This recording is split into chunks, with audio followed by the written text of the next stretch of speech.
नमस्कार। अमर उजाला.com के मेरे कार्यक्रम कुरुक्षेत्र में आपका फिर स्वागत है।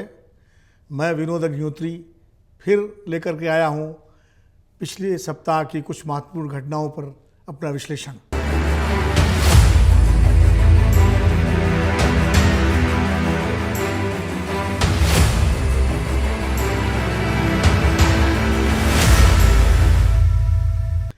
बीता सप्ताह संसद का विशेष सत्र, नया भवन और महिलाओं को लोकसभा व विधानसभाओं में 33% आरक्षण देने वाला नारी शक्ति वंदन विधेयक क्या प्रधानमंत्री नरेंद्र मोदी का वो तारनहार अस्त्र है जो अगले लोकसभा चुनाव में विपक्षी इंडिया गठबंधन की सारी किलेबंदी को ध्वस्त करके भारतीय जनता पार्टी और उसके सहयोगी दलों के गठबंधन एनडीए की नैया को चुनावी वैतरणी के पार लगा देगा?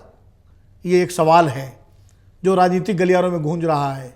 या फिर इंडिया गठबंधन महिला आरक्षण विधेयक का समर्थन करते हुए भी इसमें पिछड़े और अति पिछड़े वर्गों की महिलाओं की हिस्सेदारी का सवाल जोड़कर मोदी सरकार के इस हथियार को जातीय जनगणना के सामाजिक न्याय के अपने अस्त्र से कुंद करके हवा का रुख अपने पक्ष में मोड़ देगा? ये दूसरा सवाल है जिसे लेकर के सियासी गलियारों में चर्चा है। दरअसल पिछले सप्ताह सबसे बड़ी खबर या जो भी कहें तो महिला आरक्षण विधेयक, जिसे नया नाम दिया गया है नारी शक्ति वंदन विधेयक, वो पेश हुआ, पास हुआ। संसद में दोनों तरफ से पक्ष विपक्ष के बीच लंबी बहसें हुई। लोकसभा और राज्यसभा में संसद के नए भवन में ये पहला ऐतिहासिक कदम सरकार और विपक्ष ने मिलकर उठाया। लेकिन मिलकर उठाए गए इस कदम में भी जो राजनीतिक किलेबंदी है, राजनीतिक खेमेबंदी है, वो सामने आ गई। सरकार का पूरा पक्ष जहां महिला आरक्षण विधेयक को पारित कराने के लिए प्रधानमंत्री नरेंद्र मोदी की प्रशंसा में तमाम तरह के बयान, तमाम तरह के आयोजन करने में व्यस्त है, तो वहीं दूसरी तरफ विपक्ष के नेता राहुल गांधी और दूसरे तमाम बड़े नेता अखिलेश यादव, नीतीश कुमार, लालू प्रसाद यादव या जो भी सामाजिक न्याय के नेता हैं, तेजस्वी यादव, वो इस कोशिश में हैं कि नारी शक्ति वंदन विधेयक पारित तो हो गया, लेकिन इसमें पिछड़े वर्ग की महिलाओं को क्या मिला, उनके लिए आरक्षण की व्यवस्था क्यों नहीं की गई। और राहुल गांधी ने तो तुरंत इसको लागू करने की भी मांग कर डाली। यानी कुल मिलाकर के जिस तरह से सत्ता पक्ष और विपक्ष दोनों अब अपने अपने एजेंडे पर आगे बढ़ रहे हैं, उससे तय है कि अगले लोकसभा चुनाव में लड़ाई महिला आरक्षण बनाम पिछड़े वर्गों को आरक्षण और जातीय जनगणना के मुख्य मुद्दे के बीच होगी। या यूँ कहें कि अगले लोकसभा चुनाव में मुकाबला प्रधानमंत्री नरेंद्र मोदी के जेंडर जस्टिस, जिसे हिंदी में आप लैंगिक न्याय कह सकते हैं, और राहुल गांधी व इंडिया गठबंधन के सोशल जस्टिस, जिसे हिंदी में सामाजिक न्याय कहा जाता है, के मुद्दे के बीच होगा। सरकार द्वारा संसद का विशेष सत्र बुलाने की खबर ने देश में हलचल मचा दी थी और विपक्षी इंडिया गठबंधन चौकन्ना हो गया कि हमेशा अपने औचक फैसलों से देश को चौंकाने और विपक्ष को बचाव की मुद्रा में लाने वाली मोदी सरकार इस बार क्या करेगी। सियासत के गलियारों में कई मुद्दे गूंजे। एक देश एक चुनाव, इंडिया बनाम भारत, रोहिणी आयोग की रिपोर्ट और महिला आरक्षण विधेयक जैसे तमाम मुद्दे हवा में उछले कि सरकार इस विशेष सत्र में कुछ ऐसा करेगी जिससे विपक्षी इंडिया गठबंधन के मुद्दों, महंगाई, बेरोजगारी, जातीय जनगणना आदि की हवा निकल जाएगी। सरकार ने पहले जानकारी दी कि विशेष सत्र में 4 विधेयकों को पारित कराया जाएगा, फिर उनकी संख्या 8 बताई जाने लगी और आखिरकार विशेष सत्र जब शुरू हुआ तो उसके पहले केंद्रीय मंत्रिमंडल ने अपनी बैठक में नारी शक्ति वंदन विधेयक 2023 को मंजूरी दी। ये कुछ और नहीं बल्कि बदले हुए नाम के साथ लगभग वही महिला आरक्षण विधेयक था जैसा 2010 में तत्कालीन यूपीए सरकार ने राज्यसभा में भारी संघर्ष के बाद पारित तो करवा लिया था, लेकिन गठबंधन की मजबूरी की वजह से लोकसभा में वो इसे ला नहीं पाई थी और तब से ये बिल लटका हुआ था। अब जब ये बिल आगे आया तो निश्चित रूप से इसका श्रेय लेने की होड़ भी शुरू हुई। इसका श्रेय लेने की होड़ जब हुई तो सबसे पहले कांग्रेस पार्टी ने सारे सोशल मीडिया चैनलों पर ये बताना शुरू कर दिया कि ये कांग्रेस तो शुरू से इस मुद्दे को लेकर के जो है प्रतिबद्ध है और खुद सोनिया गांधी ने कमाल संभाली। जिस दिन विशेष सत्र शुरू हुआ उन्होंने कहा ये तो बिल हमारा है, अपना बिल है और जब संसद में, लोकसभा में विधेयक पर बहस शुरू हुई तो इसकी शुरुआत भी सोनिया गांधी ने की और उन्होंने अपने भाषण में राजीव गांधी का जिक्र किया और कहा कि राजीव गांधी ने जब पंचायती राज विधेयक की बात की थी उस वक्त पंचायतों में महिलाओं के लिए 10% आरक्षण करने की, सीटों को आरक्षित करने की बात कही थी और घोषणा की थी और बाद में नरसिम्हा राव की कांग्रेस सरकार ने 1993 में इसको पारित भी किया था। तो कुल मिलाकर के कांग्रेस ने श्रेय लेना शुरू किया और उसके बाद फिर कहा कि 2010 में हमने इसको पारित करा दिया था, लेकिन बाद में हम इसको नहीं कर पाए। भाजपा सरकार वही ला रही है, काम कर रही है।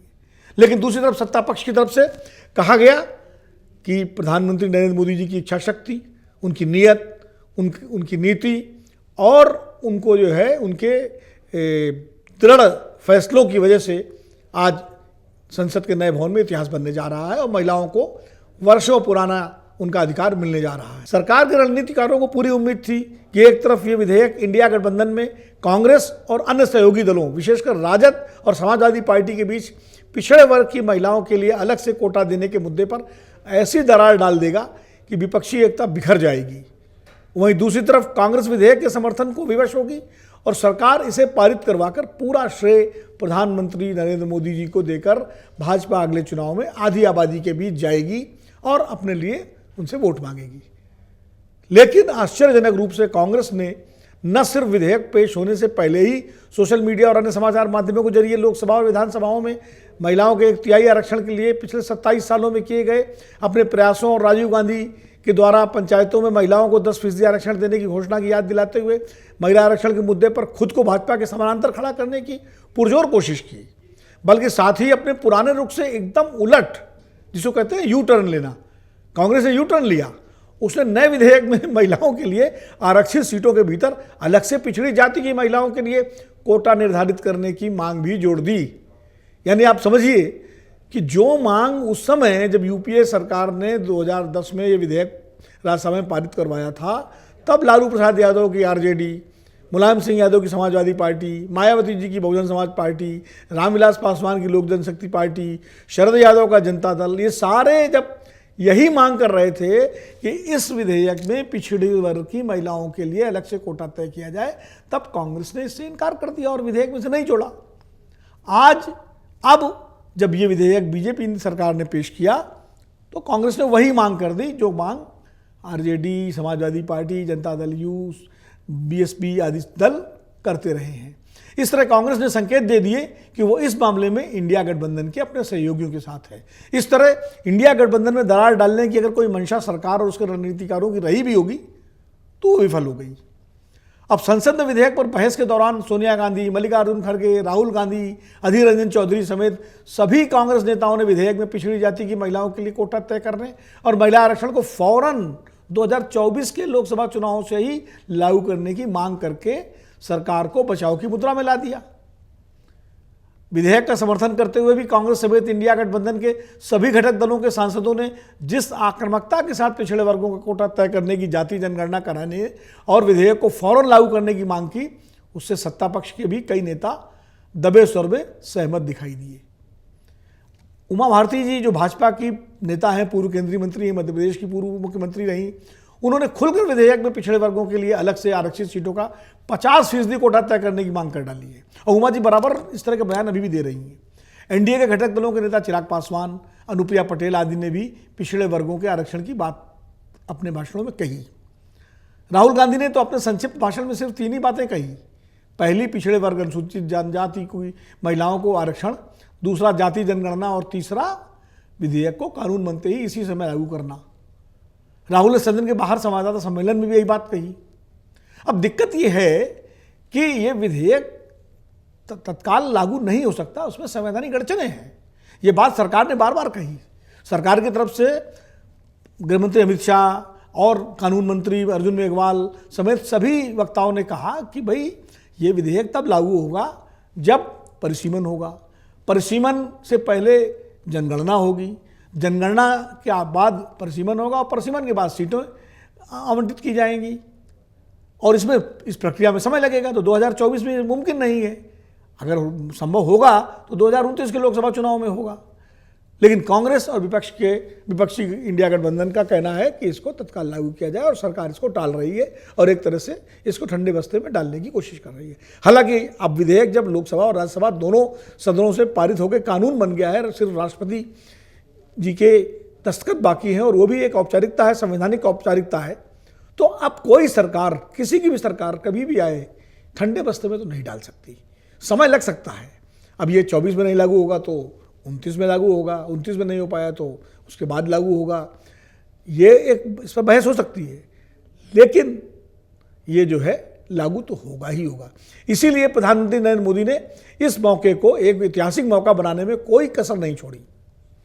विधेयक को संसद भवन के नए परिसर में पहले सत्र की सबसे बड़ी और ऐतिहासिक उपलब्धि के रूप में दर्ज करते हुए न सिर्फ सभी महिला सांसदों से मिलकर प्रधानमंत्री ने उन्हें बधाई दी, बल्कि संसद के दोनों सदनों की दर्शक दीर्घा में भी देश के हर क्षेत्र से बड़ी संख्या में नामी गिरामी महिलाओं को भी आमंत्रित करके इस ऐतिहासिक अवसर का उन्हें साक्षी बनाया गया। संसद के बाहर भी महिलाओं के जत्थे आए और इस ऐतिहासिक उपलब्धि के लिए देश की महिलाओं की तरफ से प्रधानमंत्री नरेंद्र मोदी जी को बधाई दी गई और विशेष धन्यवाद दिया गया। लोकसभा में 454 बनाम 2 और राज्यसभा में 215 बनाम 0 के भारी बहुमत से पारित लोकसभा विधानसभा में महिलाओं को 1/3 आरक्षण देने वाला नारी शक्ति वंदन विधेयक यानी 128वां संविधान संशोधन को भाजपा आने वाले 5 राज्यों के विधानसभा चुनावों और उसके बाद होने वाले लोकसभा चुनावों में अपनी सबसे बड़ी उपलब्धि के रूप में पेश करेगी और उसकी कोशिश होगी कि देश की आधी आबादी का एकमुश्त वोट उसे मिले। पार्टी को उम्मीद है कि जिस तरह पिछले 1 साल में महिला पहलवानों के धरने से लेकर मणिपुर तक की घटनाओं से प्रधानमंत्री नरेंद्र मोदी और भाजपा के रुख को लेकर विपक्ष ने सवाल उठाकर महिलाओं के बीच भाजपा को कटघरे में खड़ा करने की कोशिश की, नारी शक्ति वंदन विधेयक उसका सबसे बड़ा कारगर जवाब है और इससे देश की महिलाओं के बीच प्रधानमंत्री नरेंद्र मोदी की लोकप्रियता न सिर्फ कायम रहेगी बल्कि उसमें इजाफा भी होगा और भाजपा एनडीए और उसके समर्थक इसे मोदी सरकार का मास्टर स्ट्रोक मानते हैं। लेकिन विपक्ष भी इस मुद्दे पर अपना मुद्दा हावी करने की कोशिश में जुट गया है। वो किसी भी कीमत पर पीछे हटने को तैयार नहीं है। एक स्वर से इंडिया गठबंधन ने पिछड़े वर्गों की महिलाओं के आरक्षण और जाति जनगणना के मुद्दे पर जोर देना शुरू कर दिया है। साथ ही इस कानून के लागू होने के समय को लेकर भी सरकार पर निशाना साधा जा रहा है। कांग्रेस ने 25 सितंबर को देश के 21 राज्यों की राजधानियों में अपनी महिला नेताओं से महिला आरक्षण के मुद्दे पर संवाददाता सम्मेलन के जरिए भाजपा के इस मुद्दे की धार को कमजोर करने की पूरी कोशिश की है। पिछड़ों के आरक्षण और जाति जनगणना के मुद्दे पर राहुल गांधी, अखिलेश यादव, नीतीश कुमार, लालू प्रसाद यादव, तेजस्वी यादव जैसे मंडलवादी नेताओं से भी आगे दिखाई पड़ रहे हैं। वो उनसे भी ज़्यादा आक्रामक होते दिख रहे हैं। कांग्रेस इस मुद्दे पर पिछड़े वर्गों को अपने साथ जोड़कर पहले 5 राज्यों के विधानसभा चुनावों और फिर लोकसभा चुनावों में इसका सियासी लाभ लेने की पूरी कोशिश कर रही है। इंडिया गठबंधन के अन्य घटक दल भी इस लड़ाई में कूद पड़े हैं और महिला आरक्षण में पिछड़े वर्गों की महिलाओं के कोटे और जातीय जनगणना को आगामी राजनीति का केंद्रीय मुद्दा बनाने में जोर शोर से जुट गए हैं। मोदी के लैंगिक न्याय यानी जेंडर जस्टिस और राहुल गांधी के सामाजिक न्याय यानी सोशल जस्टिस की इस चुनावी लड़ाई में भाजपा सरकार की चंद्रयान, G20 की कामयाबी, 5वीं सबसे बड़ी अर्थव्यवस्था बनने की ओर देश का आगे बढ़ना और 2047 तक भारत को विश्व की महाशक्ति बनाने का सपना, राम मंदिर निर्माण, धारा 370 की समाप्ति आदि जैसी उपलब्धियां और विपक्ष के बेरोजगारी, महंगाई, पुरानी पेंशन स्कीम, सीमाओं पर चीनी अतिक्रमण, मणिपुर की अशांति आदि जैसे मुद्दे दोनों खेमों के प्रचार में तो होंगे, लेकिन चुनावी नतीजों को मुख्य रूप से सामाजिक ध्रुवीकरण यानी महिला आरक्षण बनाम पिछड़े वर्गों की जातीय जनगणना ही प्रभावित करेगी। कुल मिलाकर के आने वाला चुनाव लोकसभा का विशेष करके अब महिला आरक्षण और जातीय जनगणना के इर्द गिर्द ही घूमेगा। यही दोनों इस चुनाव के केंद्रीय मुद्दे होंगे। नतीजे क्या होंगे इसके लिए हमें इंतजार करना होगा। पहला टेस्ट शायद 5 राज्यों के विधानसभा चुनावों में जो इस वर्ष के अंत में प्रस्तावित हैं, संभावित हैं, में होगा और उसके बाद अगले साल होने वाले लोकसभा चुनावों में भी इसकी गूंज दिखाई देगी। हाँ, अगर बीच में कोई और बड़ी घटना हो गई और कोई बड़ा मुद्दा आ गया तो हो सकता है परिदृश्य में कुछ बदलाव भी आए, लेकिन फिलहाल आज की तारीख में जो स्थिति है वो यही है। कुरुक्षेत्र के इस अंक में आज बस इतना ही। अगले हफ्ते इसी दिन फिर मिलेंगे। तब तक के लिए मुझे आज्ञा दीजिए। नमस्कार। अमर उजाला अब आपके टीवी पर भी।